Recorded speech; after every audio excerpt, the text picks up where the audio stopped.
With the coming of version 2.2 of Wuthering Waves, a new element has been announced for Rover.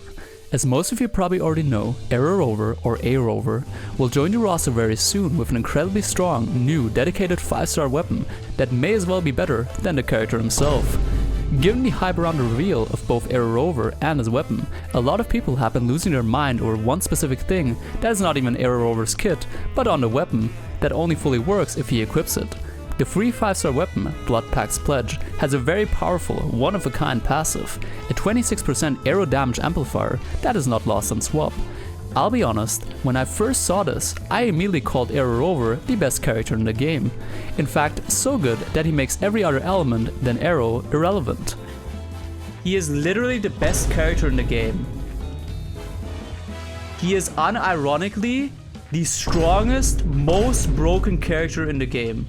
A rather impulsive crash out, which happened because I didn't actually read his kit. It seems that the general perception on Aero Rover's introduction to the game is a large buff to the Aero element as a whole. My name is Selkie, and let's debunk this rumor. So, as we don't know the numbers exactly, we have to go off of assumptions, so take everything I say with a small grain of salt. But let's look at what we got. The only relevant numbers we got are the numbers of the sword. As it has a high attack stat, a decent amount of ER, and a support passive, we can safely assume that Aero Rover is a support sub-DPS hybrid, with decent attack scalings and support capabilities, such as healing and buffing. Kinda like a certain other character. Anyway, considering that we got that out of the way, I want to make it very clear that he is not a main DPS and he will not use the Aero Erosion set. Aero Rover in 2.2 will be either a healer using the healer set or a sub-DPS that could use both the Aero DPS set as well as the Moonlit Cloud set. The Aero Erosion related parts of his kit are equally as useless as Phoebe's Confession mode, which is clearly for a future character. So in summary, a support or sub-DPS with decent damage but not a main DPS. Also, please keep in mind that Aero Rover cannot immediately activate the Aero buff, which diminishes his value substantially. Now there's a couple of teams that can currently be considered for Aero Rover.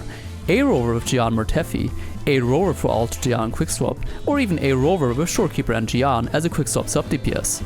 I'll admit that Aero Rover does buff these teams into relevance, but not into meta. There's also a very important requirement for this to happen that most people will not meet. Simply speaking, Shorekeeper is still stronger than Aero Rover. Actually, Shorekeeper is just insanely busted. Who would be surprised that a character that has been in every single TOA world record since her release would be overpowered? That being said, please pull her on a rerun if you don't have her. Aero Rover will not replace Shorekeeper till there is a team that is centered around Aero Erosion. In 2.2 we have not even a single unit that works with Aero Rover's kit, so that will not happen for a while.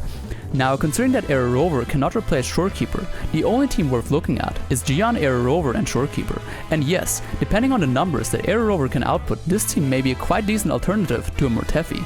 But there's one big catch.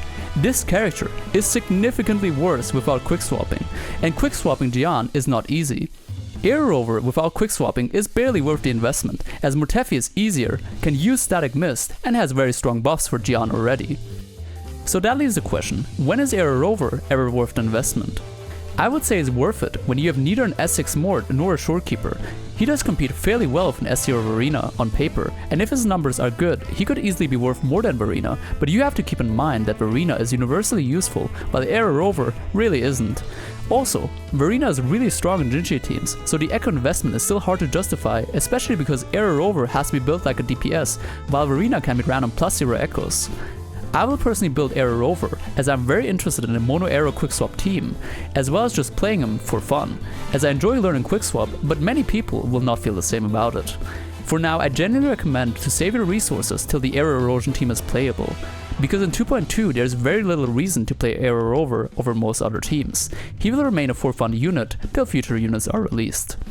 Thank you for watching the video, and please leave a like and subscribe if it was helpful to you.